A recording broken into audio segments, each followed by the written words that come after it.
Spider-Man is all about the villains. You have to have this constant faucet, this water faucet of villains, or Spider-Man has nothing to do and things get boring. Now, we know things are going to get ramped way up in Spider-Man No Way Home. Some version of the Sinister Six could be Doc Ock, Green Goblin, Electro, Sandman, Lizard, Rhino, Mysterio could make an appearance in there. It's going to be pretty crazy, but what happens after No Way Home?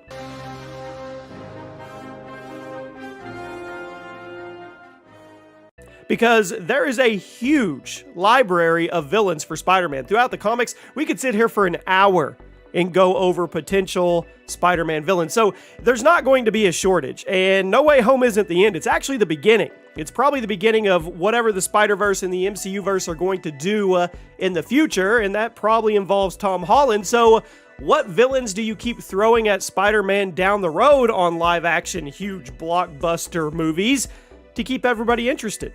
Well, let's talk about a few really quick. The first one's Scorpion, and we saw him. We saw him back in the post-credit scenes of Homecoming, and he's set up. I mean, he's got to come sometime. We don't know exactly what his vendetta is in the MCU with Peter Parker, but I think there's probably a pretty good chance that we see him sometime. Another big one people are talking about is Kraven the Hunter. Now, Aaron Tyler Johnson has been cast as Kraven the Hunter, and we know somewhere down the line that he's going to face off against Spider-Man. We don't know when, we don't know if we'll see him in a post-credit scene, but he is all about hunting down Spider-Man, so he'll probably be one in the future as well. And then we get into Venom. Not really going to go into any details or spoil anything, but you know, eventually, Spider-Man versus Venom is going to happen, and it's going to be probably $1 billion movie. Let's be real about it.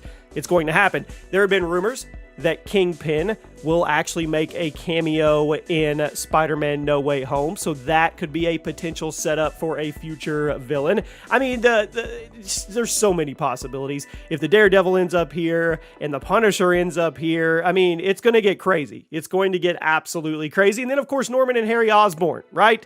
Come on.